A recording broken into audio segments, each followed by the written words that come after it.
We're in the gate.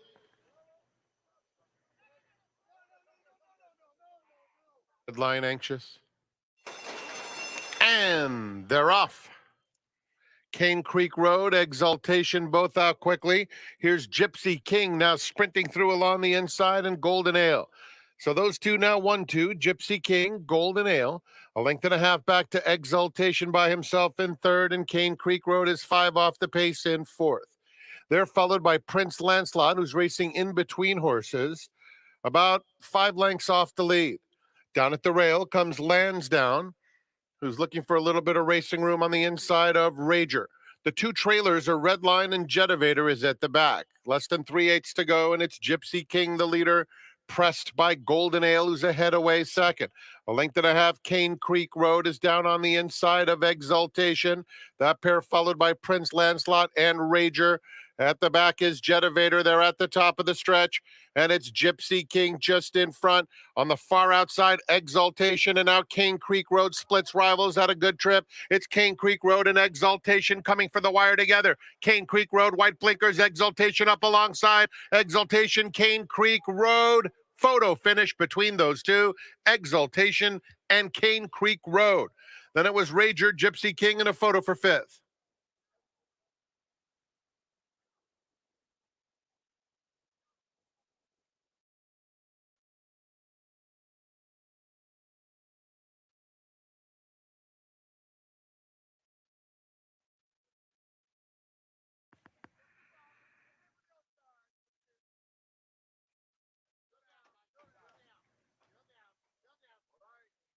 In the gate, and they're off. If you ain't first, you're last. Very quick. And now Little Lady Lou, there's Green Teas. Green Teas is up to take command. Little Lady Lou is now in second. Sakura Blossom comes through at joint third, inside 11 out of 10. And if you ain't first, you're last is only about a length and a half or so off the lead. The two trailers Into Yellowstone and Screaming Virginia is 6 lengths off the pace, which is set by Green Teas. Passing the half-mile pole, leading by a length and a half to Sakura Blossom in second. Then If You Ain't First, You're Last, and Little Lady Lou, followed by Into Yellowstone, 5 lengths off the lead. At the rails, Screaming Virginia, and another 3 to 11 out of 10. They're approaching the quarter pole, and Green Teas has been prominent every step of the way. Sakura Blossom on the outside moves to engage and up to take the lead. So Sakura Blossom opens up a length and a half. Into Yellowstone is finishing well into second. A 16th to run, Sakura Blossom or Into Yellowstone. Into Yellowstone, Sakura Blossom digging in. Sakura Blossom has won it. 3/4 of a length into Yellowstone second. Screaming Virginia rallied into third. If You Ain't First, You're Last, and Green Teas.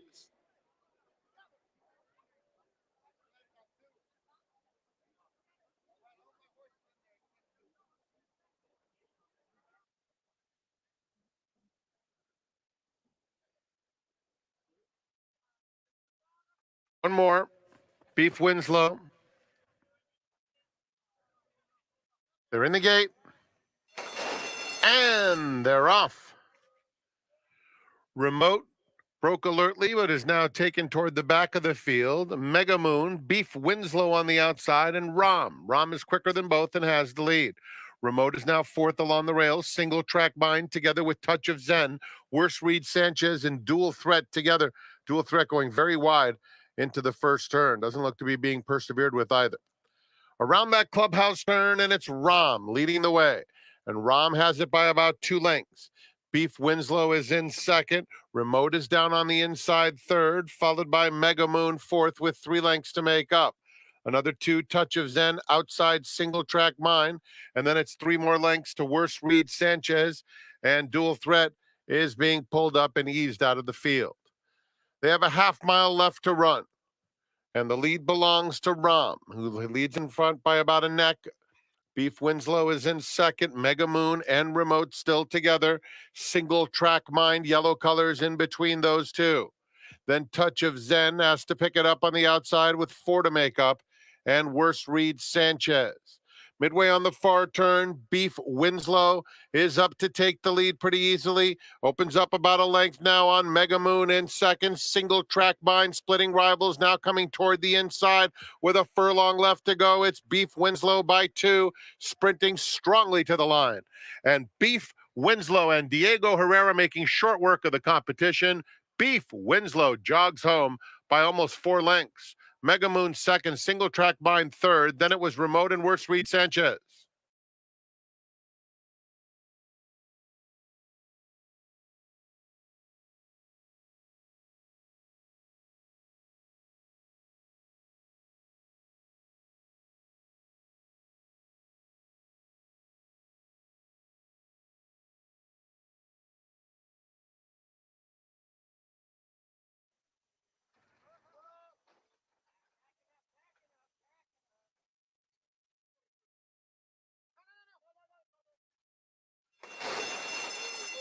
And they're off. Molto Vivace gets the first call. Between rivals, Top Gun Tommy has speed, and they're joined by Rookie Mistake at the rail. Rookie Mistake now goes on with Top Gun Tommy vying for command. Molto Vivace is about a length off them in third, and they're followed by Big Swede, who's tugging in fourth. Down at the rail, it's Tembo and Handsome Gary. Very compact field, less than 3 lengths, covers them. Rookie Mistake, Top Gun Tommy, head and head. Molto Vivace just a neck away third. Then Big Swede now in the clear while fourth. At the rail, Tembo is next. And Handsome Gary trails as they come toward the quarter pole. Top Gun Tommy has the lead. Molto Vivace on the outside and Rookie Mistake, followed by Big Swede in fourth. They're at the top of the stretch, and it's Top Gun Tommy in command by 2 lengths. Big Swede is finishing with interest on the outside of Molto Vivace and Rookie Mistake. A 16th of a mile to go. And it's Top Gun Tommy and Umberto Rispoli in complete control. And they'll win it by about 3.5 lengths. Molto Vivace held second over Big Swede, then Tembo.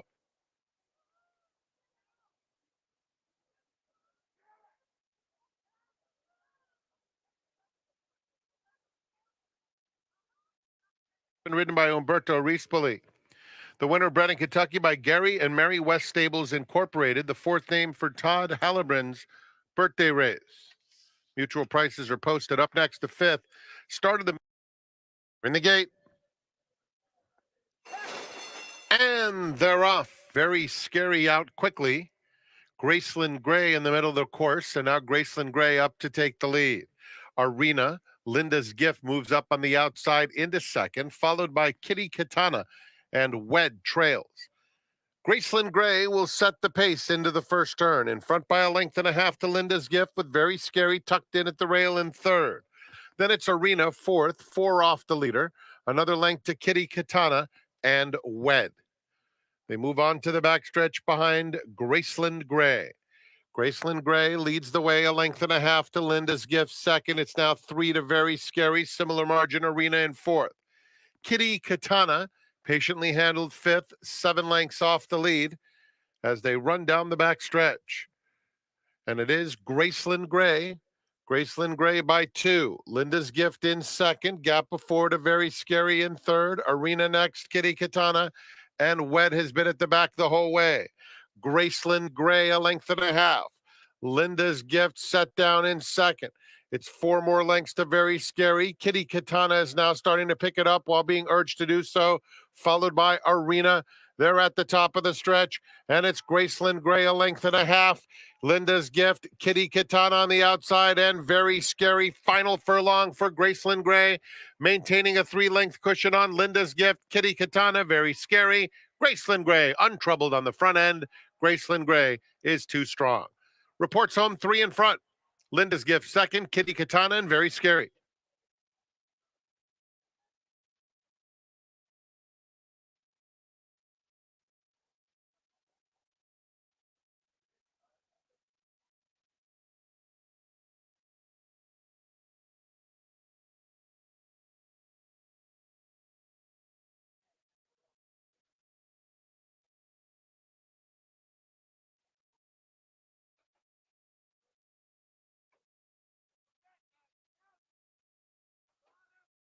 They're in the gate.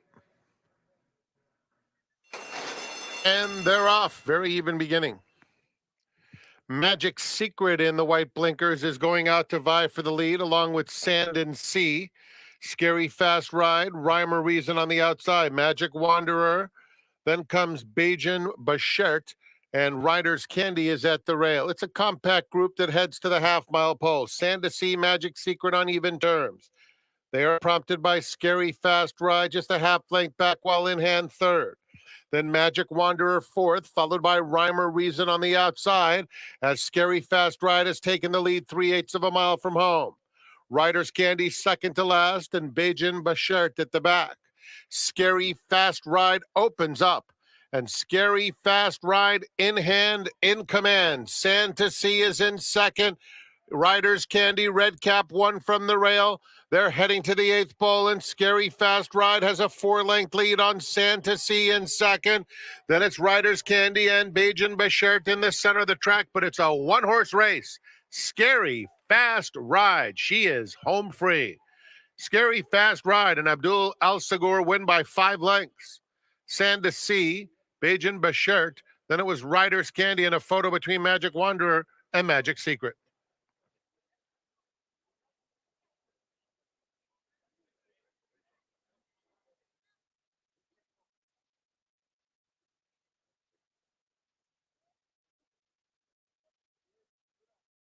They're in the gate.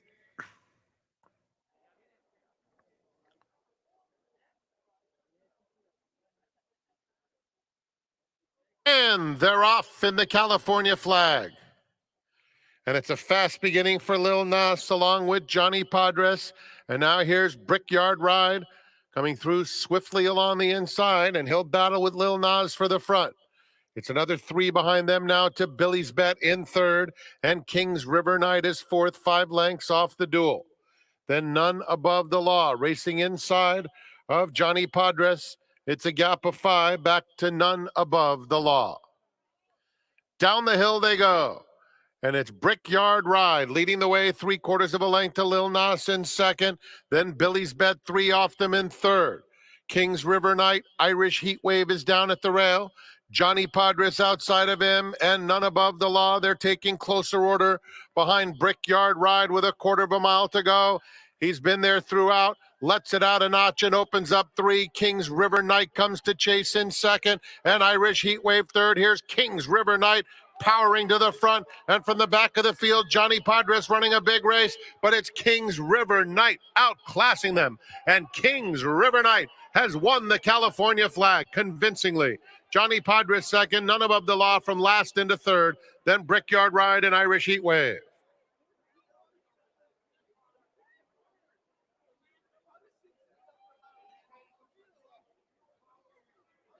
Scott Siller, who raised the great California flag, presents the trophy for the race named in his honor. Up.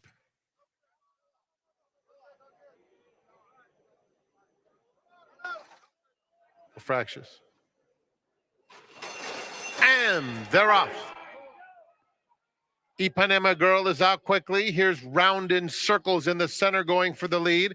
And Yaleo is rushed up, one from the outside. Exclusive Joni is about 4 wide into the first turn. They are followed by Boganskaya and Warren's Showbiz right together, and Moroccan Queen 3 deep in last. Heading to the 6 furlong pole. And it's Round in Circles leading the way by about a half length. Ipanema Girl fights through along the inside to be on even terms, and those two head to the backstretch together, with Exclusive Joni right off their flanks in third, and then Yaleo fourth, now 3.5 off the lead, losing ground while pushed along. Warren Showbiz is next, racing a 1.5 in front of Boganskaya, and Moroccan Queen outside of her. They're a half mile from home. Ipanema Girl leads the way now by almost a half length. In second is Round in Circles, followed by Exclusive Joni in third. Warren Showbiz is fourth, 3 lengths off the lead. Then Boganskaya starting to pick up a little bit of ground. It's a long way to Moroccan Queen, and Yaleo not being persevered with.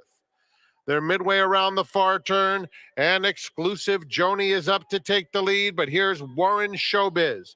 And Warren Showbiz in the white blinkers, right up alongside of Exclusive Joni as they turn for home. Exclusive Joni and Warren Showbiz. Exclusive Joni has something left. Warren Showbiz now a length back second, followed by Boganskaya moving into third. 16th pole, Exclusive Joni or Warren Showbiz. Warren Showbiz just wore her down. And Warren Showbiz under Ramon Vasquez prevails by just under 3/4 of a length. Exclusive Joni was second. Boganskaya a distant third, then Ipanema Girl and round in circles.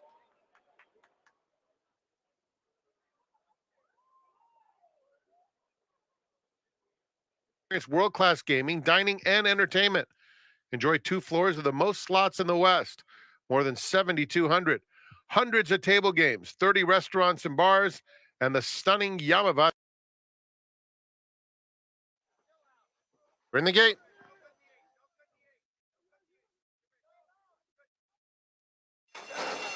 And they're off. Ko-Olina sprints clear at once. Golden again comes away second. Now Councilwoman Jilly takes that spot. And a hard-ridden She's a Bit Sassy trying to get into the race early on. Sensible Move is just behind this group, about 5 lengths off the lead, rounding the first turn. Then Tizzy Twister on the inside of Warrior Lady.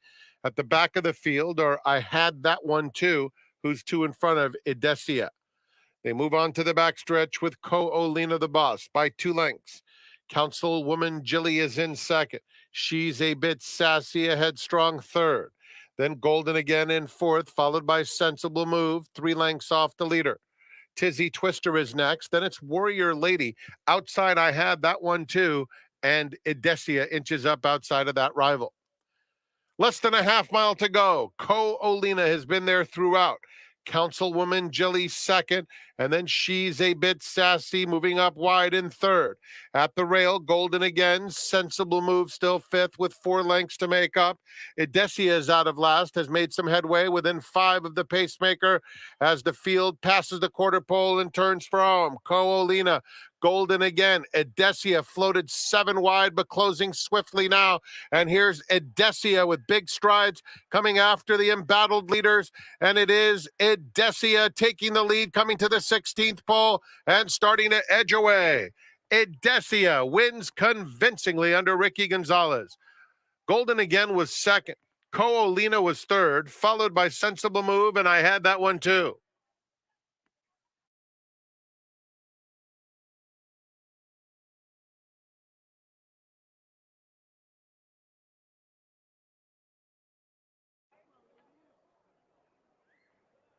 In the gate.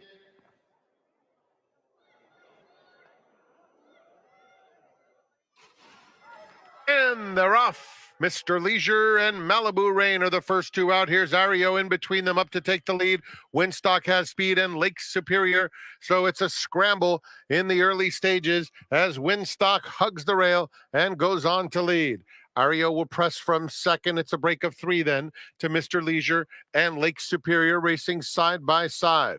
Another 2 back to Malibu Rain, followed by Concord Bridge second to last, and 3 more to American Flyer. They're on to the backstretch, and it's Winstock speeding along, leads it by almost 3. Ario is second, a length and a half back to Lake Superior and Mr. Leisure right together, and they're followed by Concord Bridge with Malibu Rain down at the rail, a gap of 5 to American Flyer, less than a half mile from home. And it is Winstock in front by a length and a half to Ario in second. Then Lake Superior, Mr. Leisure still third and fourth. Malibu Rain is fifth along the rail with 6 to make up. Concord Bridge called on and starts to pass a couple of rivals, taking fourth, rounding the far turn. American Flyer has trailed throughout. It's Winstock by a length and a half over Ario. On the outside, Concord Bridge continues to make headway into third.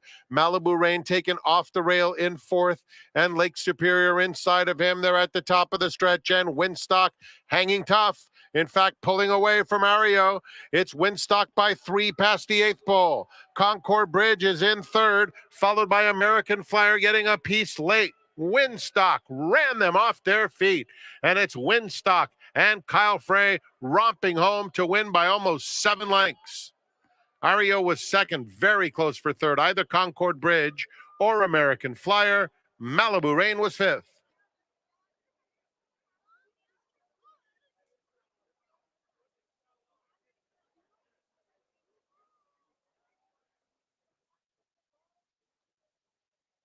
Race 10 is official. The 11th comes up in 23 minutes.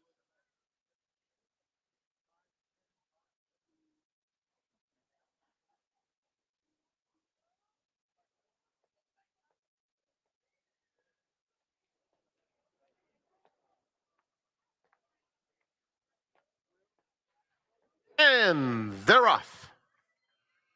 Summer Lake is going out for the early lead. Candy on top came away smoothly. Betsy is the code. Warren's Paradise is down at the rail. Kayla's Joy in the yellow colors is widest of all, understandably so, only 2 lengths off the lead as they move into the first turn. They're followed by Jessie Bear, who races toward the back of the field, 1.5 lengths in front of Annie's Hope inside Yvette's Surprise, and 2 more to Ashley's Sandcastle. They round the first turn, and it's Betsy is the code, leading the way by 2 lengths. Kayla's Joy second. Summer Lake is backed off in third. They're followed by Candy on top and Warren's Paradise right together.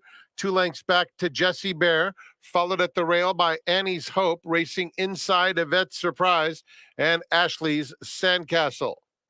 Betsy is the code past the half-mile pole, leading the way 1.5 lengths to Kayla's Joy in second. And at the rails, Summer Lake still in at third. Warren's Paradise between horses, now on hold a bit. Candy on top is just in front of her as they move midway on the far turn. It's another 2 back to Yvette's Surprise, racing outside Jessie Bear, Ashley Sandcastle, and Annie's Hope. They're at the top of the stretch, and Kayla's Joy is the new leader, chased on the outside by Summer Lake. Wider than them, Warren's Paradise is finishing with some interest. They're inside the 8th pole, and Summer Lake is right up to the head of Kayla's Joy. Kayla's Joy, Summer Lake coming to the wire together. Kayla's Joy digging in, Summer Lake on the outside. Kayla's Joy would not be denied. Another for Hector Berrios. Summer Lake ran lights out. Jessie Bear finished with a flourish along the inside. Warren's Paradise couldn't match her sister by graduating. She finished 4th.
Hi, everybody, and welcome to week number 4 of the Auto Meet here at San Anita. Can you believe we're exactly 2 weeks away from day number 1 of the Breeders' Cup Championship event as well? Hard to believe, but the excitement is building up. Today, we've got an excellent 9-race card for you.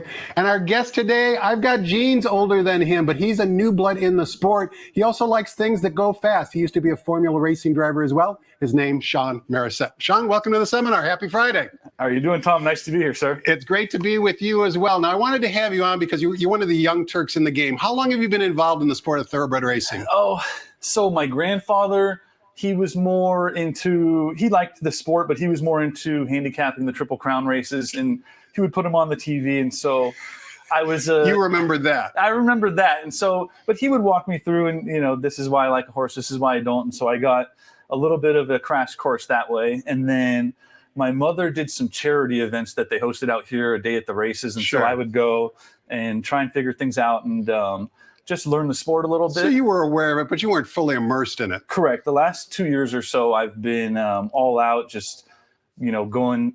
It's become my passion. It's become what I wake up and do. I handicap, 7 days a week. I only bet 3 or 4, but it's a passion I truly love. What was the trigger, Shaun, that basically made you get fully immersed? Why 2 years ago? Why not 6 or 7 years ago? It was a combination of COVID, but then it was also a playoff football weekend. It was one of the weekends where they've got the Saturday and Sunday games, and I thought the Saturday games started at 10 o'clock. It happened to be 12 o'clock. I clicked a couple channels over. There was horse racing on. I did a deposit bonus.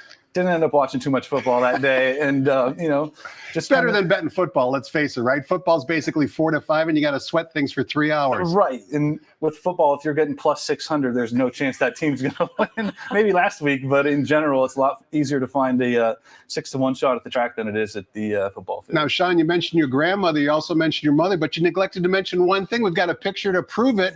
You were actually in attendance here with your future wife up on the Chandelier Club on the balcony. Look at you two handsome people.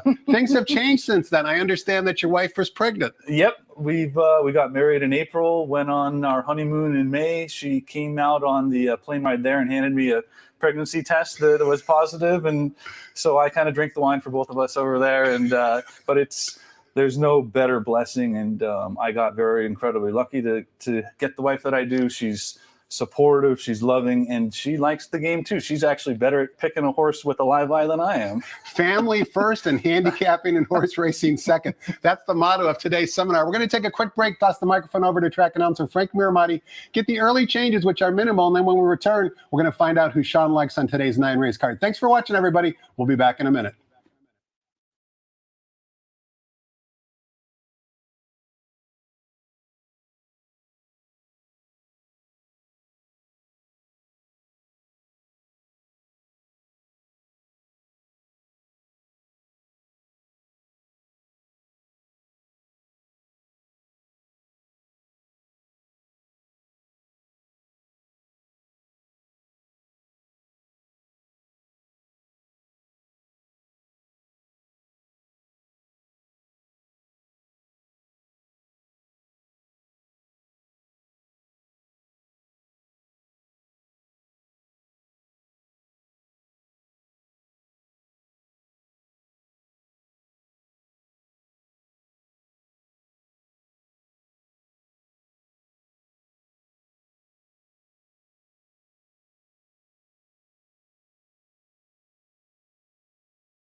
Good afternoon, ladies and gentlemen, and welcome to Santa Anita Park, the great race place. The track is fast and the turf course is firm with the rail on the turf out 30 feet today.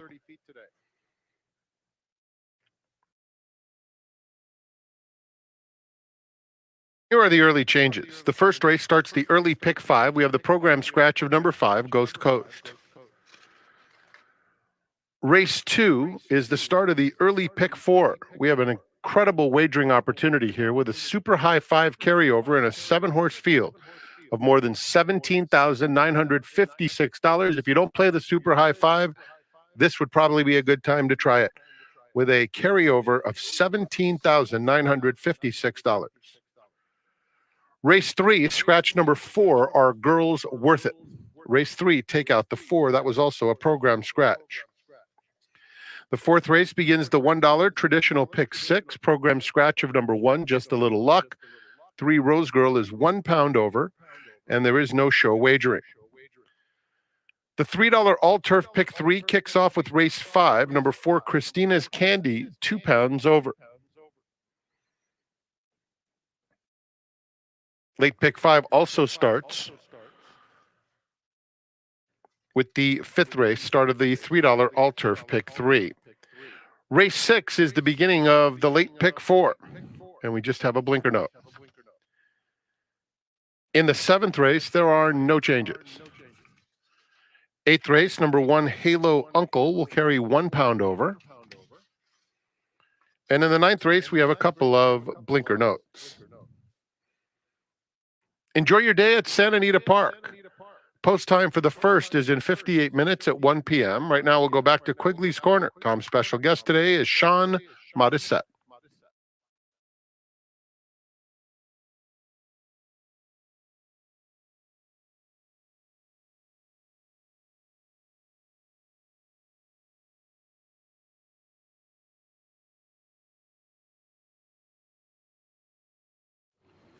Welcome back. We're talking horses with Shaun Modisette. He's a horse player. He's been playing the game for a whopping 2 years. But as you just heard him say, he plays 7 days a week. He handicaps like no one else.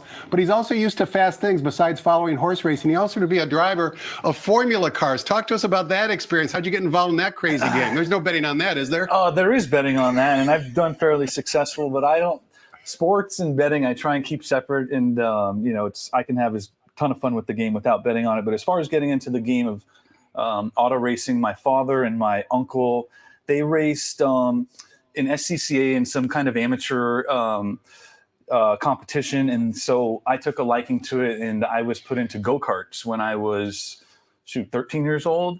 And these go-karts aren't your ordinary go-karts. They go 0 to 60 in less than 2 seconds. Wow. Over 100 miles an hour, no seatbelt, no roll bar. Faster than a thoroughbred. Faster than a thoroughbred. And it's the closest simulator you can get to a Formula One car. And so I started racing cars professionally when I was 15 and kind of worked my way up through the ranks, and stopped in the mid to late 2000s. I made it to the series below the IndyCar series, and had tryouts for Indy and everything. No serious injuries? It looks like you get all your limbs. I do. I've crashed it 150, 170 miles an hour a few times, and I don't have a ton Jockey's of feeling. got nothing on you. I wouldn't say that. Those guys are guys and girls are incredibly brave, and put their race on the line every race, and I have a ton of respect for them. So now F1 racing is coming to Las Vegas mid-November. You're going to bop over there and check that out?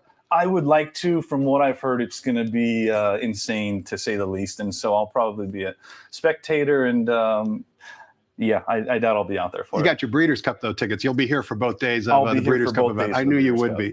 All right, let's take a look at race number 1. We kick things off on the turf course. We're going a mile and an eighth. The rails today, as you heard Frank Miramati say, are at 30 feet. It's a race for maiden claimers. $62,500 is the claiming tag. Also, race 1 begins at 50-cent early pick 5. There is one program scratch of the 5.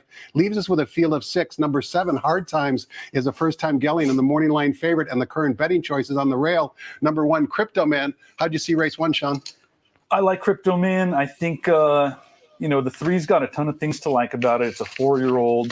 The trainer's good with the maiden claiming. That's kind of its game. You go back through the running lines, you see a lot of winners. The connections click. So there's a lot of things to like about it. But 0 for 10, I'm prone to look elsewhere. You'd prefer a more lightly raced maiden. Exactly. And that's where I went with both my top selection and my second selection. Kind of format-wise here, I put for my first pick was my most probable winner in my eyes, and my second pick is who I would play in tournament format, or at 15 to 1. Why wouldn't you, right? Yeah, or if I were to recommend, somebody to do a $10 win bet on each race of the day, I would say go with my B picks. And if you hit 1, you're probably breaking about even. If you hit 2, you're having yourself a good day. You've only been playing the races somewhat professionally for 2 years, Shaun. What is it about tournaments that you like? I know you're active on the tournament scene. Why do you dabble in that? Tournaments, I'm more of a cash player when it comes to the horses or poker or anything else, because you can miss, pull out money, and fire another bullet. In tournaments, you're a little bit more, especially in the pick and pray format, locked into your selections. But the tournaments have taught me to seek value more. They've taught me to try and identify weak favorites or favorites that I think I can go against. And, even if the horse doesn't win, if I can pick a show horse that pays more than the win and show or the win and place for the first place finisher, I'm always looking for value. And playing in tournaments, because you obviously have been active in that arena for a couple of years, it actually makes you become a better handicapper. It certainly does. Seek out value, and then you can apply that to the cash side of what you do on a more normal basis. 100%. And so it's, when you're only putting $18 in a feeder for a 75 or 165 NHC or something, it's a lot easier to isolate that horse than it is to single it on a, $70 pick 5 ticket or something like that. And so I think it's a good, it's not only a good format, but it's a good training wheels for handicapping in general. You represent the next generation of horse players, Shaun. I wanted to ask you, how do we as an industry kind of expand and improve the experience for horse players that are like in your age range? Obviously, there's not a lot of guys coming to the track your age. You see that on a daily basis, but your friends all are within the same age group. How do we kind of capture that audience in your mind? I think it comes down to, those who are seasoned and those who are good in the sport to pay it forward and pass it on, the knowledge and the information, and invest that time into the player to get them to at least somebody who can survive at the track and not just come out and get slaughtered if they don't know how to read a form and all that. And so I think there's a lot of that. I think with the sports betting being so popular, I think if they structured bonuses where they gave 100% for the horses rather than 50% for the sports or something like that, I think the value seekers would go there and eventually learn the game a little bit. But it's there's a learning curve, and so it's not just a snap of the finger solution, but I think there are ways to do it. I'm sure you've brought up people that have never been to the track, and you've basically been their guide for the day. But at the end of the day, inevitably, they all like it. Now, whether they come back or not, they just don't realize that a place like this exists in LA County. They don't. And I had my bachelor party here in, what was that? And you lived to talk about it. And I lived to talk about it, but we had 6 to 8 guys out here who had never been here. They had a ton of fun. They kind of followed my picks for the most part, but they didn't realize kind of the serenity or the majestic feel that the track has and that the horses have to offer. And so they were all hooked. It didn't hurt that it was, I think, USC fraternity sorority day, so there was a lot of youngsters running around. Hopefully those guys were single and not married.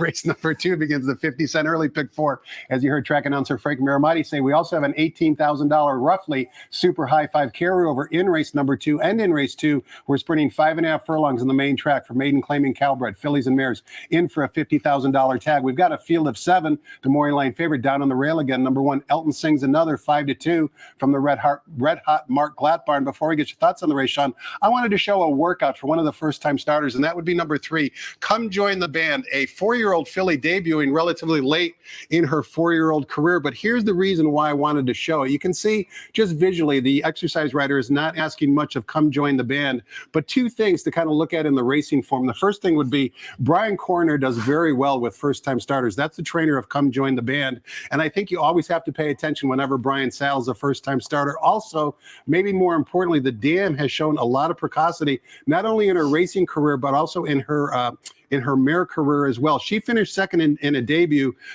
Natural Singer RN, the dam of Come Join the Band, at Ellis Park in a maiden special weight race. So certainly she ran a winning race that day. And then her foals, she's had 6 foals up to this point. 2 have won on debut, 2 have finished second, and those 2 that finished second just missed by a neck and a nose. So almost 4 of her 6 foals won on debut. And Come Join the Band, as I mentioned, you can see the exercise rider not doing anything at all. Very slow time, but I think she's going to be cranked up today. They get Ramon Vasquez. She certainly has the respect of our morning line odds maker, John White, who later 3-1 on the morning line. But you see the race a little bit differently, Shaun. You like Elton Sings Another, who has some racing experience. I do. And with Glatt clicking at close to 40% and Fretsu retaining the mount, there's, he's good off of this type of 45 to 180 day layoff. 32% out of 56 sample sizes with the maiden claiming. There was last out, he fired decently. He got bumped or something happened to where he slowed down and kind of needed to exert a little bit too much effort on the backside going into the far turn. And I think that, cost him a little bit. I think that same race probably wins this race, and I do think that he can improve. It's hard, like you mentioned with Coroner, with first-time starters and that work tab, it's really hard to overlook that horse. And so those would be my top 2. The 7s, kind of getting the LASIK, first-time LASIKs, blinkers, second start. It's a lot to like about it. And then the 5 and the 6 have running lines that if they run back could win this race too. So it was difficult, but I landed on 1 and 3, and I think that'll get you out of this race. Shaun's top pick, number 1, Elton Sings Another. If you go back and look at the results chart, you can see that she lost to her stablemate, another Mark Glatt trainee in her latest race in late September here at Sanita. Race number 3, we're back on the turf course, this time sprinting, 6 furlongs of the distance. Fillies and Mares, $32,000 claimers, non-winners of 2 races lifetime. Program scratch of the 4 leaves us with a field of 5. Number 6, Avantap from the aforementioned Mark Glatt barn is the 2-1 morning line favorite. Not big on winning, hard to take a short price here. How'd you see the race, Shaun? Yeah, it's tough to select a 1 for 16 horse. But going back to Glatt and Fresuit, he's had a couple of snappy workouts. And a drop in class. I think he's going to be the speed of the speed, if not the lone speed, to where 1 for 16 isn't anything to get excited about. I really like the 5 horse. I think it's probably the best horse in this race, and he's proven to fire fresh off of the layoff. So there's a lot to like there, but I'm unfamiliar with the jockey, and, the layoff still is a little bit of a question mark. So I keyed him into second, but I'm going to go with the 6 here. Red Diamond, longtime jockey Jose Valenzuela gets in the mount. Certainly does a lot of work for the Ron McAnally barn. Good to see Ron McAnally with a horse being saddled by him today. You can see his stable has certainly slowed down. Not only 4 starts so far in 2023, but sentimentally, we're certainly all are rooting for Ron McAnally. Race number 4 begins the $1 pick 6. Kick things off here, sprinting 6 furlongs in the main track for Fillies and Mares, $20,000 claimers, non-winners of 3 races lifetime, a field of 5. Cleverly named number 4, Sugar Sugar, is the 8-5 morning line favorite. Only 4 runners, but still a bit of a competitive race. Talk to us about race 4, Shaun. I went to the outside post to Barbera. I'll probably single that horse and a couple other horses in the early pick 5 and do a skinny ticket and click it 5, 10, 25 times, something like that. The horse has been in the money all 3 times at the distance, has won at the distance. And going back on the replay, Barbera, at 5.5, Sugar got the best of him or of her, I should say. And, going based on the replay, it seems like this extra half furlong might actually benefit Sugar, but I think just the pace of the race and how it's going to set up, I think that Barbera is going to, most likely go to the leader, sit right off, and have a fairly easy trip. Having only handicapped for 2 years, Shaun, you've certainly been impressive so far in terms of the statistics you're throwing at us. But I also see that the audience can't see. You've also printed out the optics plots as well. Talk to us a little bit about how you incorporate optics into your handicapping. I love optics. It's I'm a pace handicapper, and I think slightly less at Santa Anita than other tracks. Pace is dependent, race in and race out, to where I lean on speed here, and if it's super contentious, I'll look for horses coming off the pace, or especially stalkers. But optics, I don't love it as much for maidens, but it's a huge tool. It can take, it can do 2 hours of work for me in 10 or 15 minutes in terms of handicapping the pace and kind of figuring out the dirty work for me. And then I circles and squares and plots and all those exactly. buzzwords. And it takes a little bit of getting used to, but it's been certainly something that I've leaned on, especially in speed handicapping, which I haven't done today, but I print it out for every card that I do. Race number 5 begins the 50-cent late pick 5. It also begins our new wager here at Sandy. It's called the $3 all-turf pick 3. You'll find it on the final 3 races every single race day here at Sandy. And we kick things off going 1 mile on the turf course. Maiden claiming Fillies and Mares in for a $62,500 tag. A field of 8. Before we get your thoughts on the race, Shaun, 4 of these 8 exit the same race. That race was back at Del Mar on August 27th.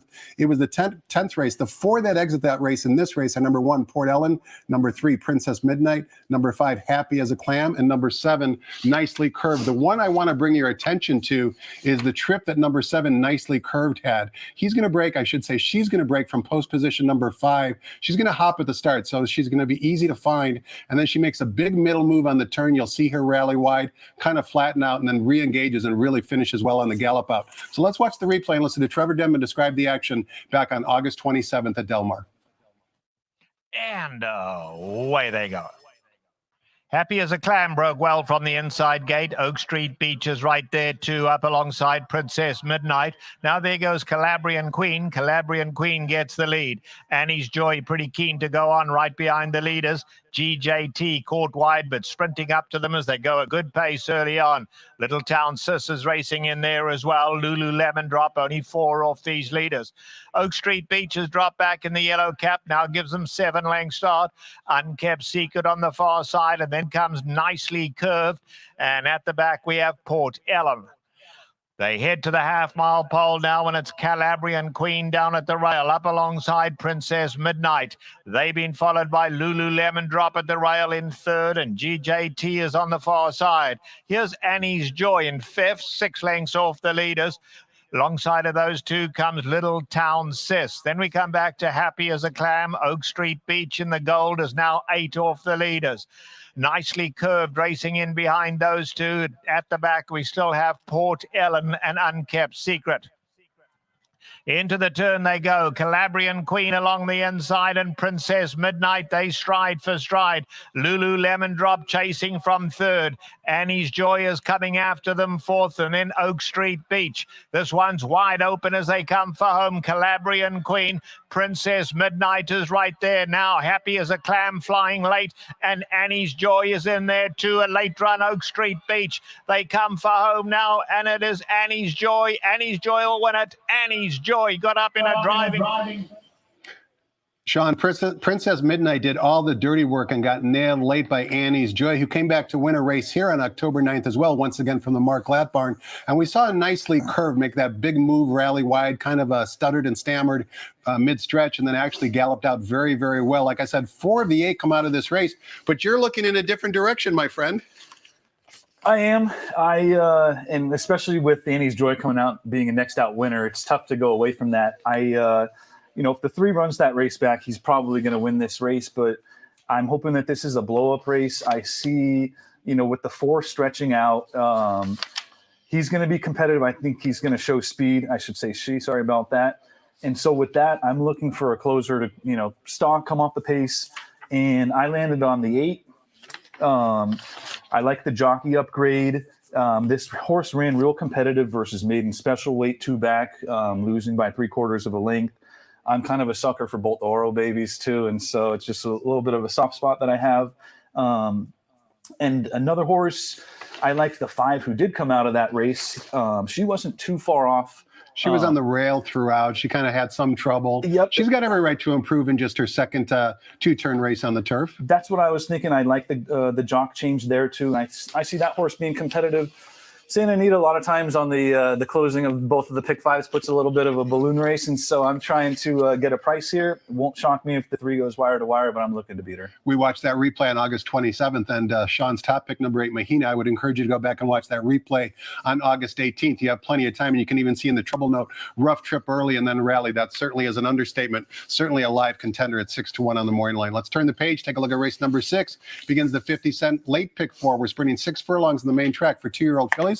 This is a starter optional claiming race. We've got a field of 6. A morning line favorite, number 5, Misty Muppet, first off the claim for the Mike Pipey barn. Again, before we get your thoughts on the race, Shaun, let's watch a replay. 3 of these runners exit a same race, one by Beau Soleil, number 2, Dreaming of Hope, number 4, Super Enticing, and number 6, Beau Soleil, all exit the race back on September 9th at Del Mar. Beau Soleil certainly was very impressive. That race was at 5.5. You might think the extra half furlong might be working against her today. I would challenge that assertion if you watch this particular race, particularly on the gallop out. So once again, let's listen to Trevor Denman describe the action for Beau Soleil and the others back on September 9th. And away they go. Petite Ange was off really slow. Quick at a stride was Beau Soleil, gets the early lead. Super Enticing down at the rail. Asian Matriarch in the pink colors far side. Little Lady Lou extreme outside. Dreaming of Hope is right there at the rail third, in a tad tight. Then comes Sig Graham, now only 4 lengths off the leaders. We drop back to If You Ain't First, You're Last, then Love, Honor, Pay. Petite Ange is at the back. They head past the 3/8 pole, and Beau Soleil leads it by a length. Super Enticing is right there second. Asian Matriarch is third. Little Lady Lou sent along in the green. Down at the rail, Dreaming of Hope is still in with a shot. And now Petite Ange making a nice run. Petite Ange splitting horses and coming after the leaders. They're at the top of the lane. Beau Soleil, the one to catch, hanging on by a length and a half. Chased home by Super Enticing. Petite Ange chasing gamely. Asian Matriarch did not go on. Beau Soleil keeps on finding on the lead, has no intention of slowing down. Chased by Super Enticing. But Beau Soleil has won the opener. Super Enticing. Beausoleil, Shaun, took them wire to wire, and if you read the racing form, you might think Super Enticing was closing the gap, but on the gallop out, certainly Beausoleil widened that advantage. And just a pedigree note on number 2, Dreaming of Hope. It's interesting that Peter Miller would dip in and take her for 50,000, but here's the reason why. The dam actually won the Grade 3 Iowa Oaks back in 2014. She hasn't been much of a broodmare up to this point, but certainly the pedigree is there for Dreaming of Hope to perhaps be a good $50,000 claim. Having said all that, who do you like in race 6 and why, Shaun? I ended up on Beausoleil, the outside horse. I see they're probably running pretty similar race to last out. The Super Enticing, I saw the same thing with the gallop out that you saw. The horse that I'm a little interested in the price is Satellite Heart. Won on debut, went up to Golden Gate and ran a pretty competitive second. On the synthetic, which I love. I love turfway shippers, and anytime synthetic, whether it's training or racing, and you can go run on the dirt or the turf, it seems to translate well and get the horses fit. And so I think nobody's that big of a price in here, but that would be a horse that I would use in my in my horizontals and key in my verticals as well, probably. Race number 7, we're back sprinting on the turf course. This time the distance is 5.5 furlongs. It's a straight old allowance race for a field of 6, and the morning line favorite taking a drop down in class is number 4, Turn on the Jets from the Phil D'Amato barn. 2-1, one of 2 training here by Phil D'Amato. Thumbs up or thumbs down on the favorite here, Shaun? Thumbs up. I do like the horse. I do like the jock change. I do. There's a lot to like about the horse. This feels like a stakes race to me, to where for a Friday, there's a lot of horses dropping in class, and I don't think it's going to be a runaway, but I think that this horse is going to probably secure the lead and hold everybody off, and hopefully not burn too fast. Sumter's a horse, the number 2, that I'm pretty darn interested in after running in a few graded stakes and kind of getting into a spot where I think that he can be a little bit more competitive today.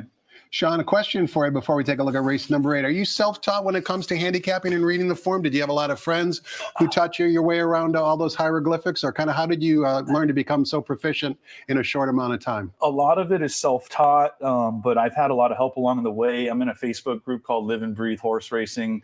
Good old Gabe. Yeah, good old Gabe. He's taken me under his wing, and he's a real, he's a Santa Anita guy. And so he's taught me a lot about the trainer intent and some of the things to look for out here. And so I'm also in smaller little groups. Bobby Salzano and Hubert Gaffney are buddies of mine. Hubert was a former trainer, and he kind of sees things from a trainer's mindset. And so he's accelerated me on what to look for in certain things like that. And so also Winning Bread is a Twitter group where they do a lot with aftercare and donations and stuff, but it's a group that we handicap together. And so self-taught for the most part, but I've had a lot of help along the way. You put a smile on my face because you got paper spread out all around the desk here. And normally guys your age come in with just a little laptop or a little iPad and flip through the PPs that way. You're kind of old school. You need to print it out and see it in front of you. Yeah, I don't use an iPad at all. Every single race card I print it out. I do everything on paper. It's hard for me to follow my digital fingerprint. A lot harder, it's a lot easier to do paper and kind of cross things out and highlight things. And so I'm an old soul. Race number 8, we're sprinting 5.5 furlongs, this time on the main track for maiden claiming Calbred. 2-year-olds in for a $50,000 tag. The morning line favorite, number 3, Mr. Big Bucks, who got nabbed on the wire by Gentleman's Club. You'll remember Gentleman's Club. He runs tomorrow, in tomorrow's first race. But first things first, is Mr. Big Bucks the legitimate favorite, or are you looking elsewhere, Shaun? I think so. This race was pretty tough for me. Mr. Big Bucks, or Gentleman's Club, came from the cloud that days. Mr. Big Bucks was running nose to nose virtually throughout the whole race. Correct. And I think that woke the horse up. And I do think that just having to run with some competitiveness will put him in a good spot here. My price horse would be Thirsty Love, the 6. I think that horse, off the layoff is pretty good. There's some things to like about it. And there's none of the runners who have already run are overwhelming in this race. And so I'm going to go to Mr. Big Bucks and look for a price. Question for you from a handicapping standpoint in regards your long shot number 6, Thirsty Love. The pedigree is there. This is a half to a number of talented runners, including Love a Honey Badger, Thirsty Always, and Empress of Love. Why, in your opinion, since you have trainers who are kind of confidants of yours, why do you think the connections are giving up so quickly on this horse and dropping in for 50,000? Or I know you don't know, but is that a concern from a handicapping standpoint or not really? It is. I overlooked that a little bit, and I looked at the siblings, 7 of 8 winners, and it just looked like pedigree-wise that this horse was, not necessarily overmatched in a little bit of a light field. And so in the late doubles and some of the late sequences, I'm definitely going to add this horse hoping that he comes through. And don't overlook Brazen Boy, a first-time starter who also has pedigree in his background as well. He certainly could be live and upset the favorite, number 3, Mr. Big Bucks. Close out the day in race number 9, back on the turf course, 1 mile of the distance, maiden special weight Calbred, 2-year-old fillies, a good field of 9, Asada Fries, another daughter of Clubhouse Ride, is the 5-2 morning line favorite. Never been long on turf, but certainly looks like she's begging for it. Talk to us about race number 9, Shaun. I agree. It looks like she's bred to go long on the turf. I'm one of those things, if you're a favorite and you haven't done it yet, I'd like you to prove it to me before I put my money behind you. And so I went for a little bit more of a price here. I tried to Asada Fries the last 2 times and it didn't go too well. I like the outside horse with Rispoli, getting the blinkers, second start, always there to improve. And I was between the 3 and the 9. I forget what the 3's morning line odds are. 12 to 1. This is another horse that, I just scratched out the last race. They wanted to get to the turf. It was off the turf. If you look at the replay 2 back, it was just pretty well boxed in and didn't have anywhere to go. And, the jockey never asked to where I think that this horse has more in the tank than advertised. And it was well bet too. It went off, I think, a second favorite in that race to where it was supported at the windows, and I'm hoping it's overlooked today. You might have thought that only with 2 years of handicapping experience, the competition was weak whenever it was coming to win Shaun Modisette's money. But as you heard over the last 40 minutes, he's one tough cookie, and he's a young and rising star. And it was a pleasure to have him on the seminar today. Shaun, thanks so much for joining me. I hope you enjoyed it as much as I did. Good luck not only today, but on Breeders' Cup weekend and for the remainder of the year. Thank you, sir. It was very much an honor and a pleasure to be here. And thank you again. Thanks to all of you for watching as well. Hope you enjoyed it. Next voice you hear will be track announcer Frank Miramati updating us with any late changes. Keep in mind, live racing resumes tomorrow, Saturday, 1 o'clock first post. We'll see you then.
Ladies and gentlemen, please rise for our national anthem.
Good afternoon, ladies and gentlemen, and welcome to Santa Anita Park, where the track is fast, the turf is firm, and the rail and the turf out 30 feet.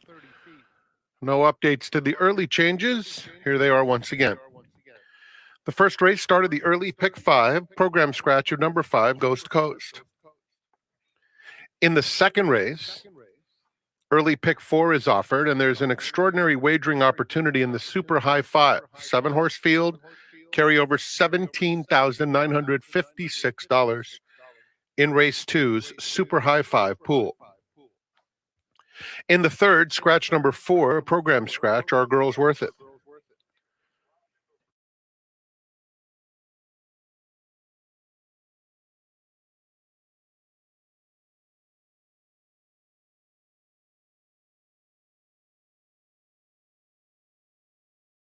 In the fourth, started the $1 pick 6, no show wagering, with the program scratch of 1, Just a Little Luck. Note that number 3, Rose Girl, will carry £1 over. In the fifth, number 4, Christina's Candy, £2 over.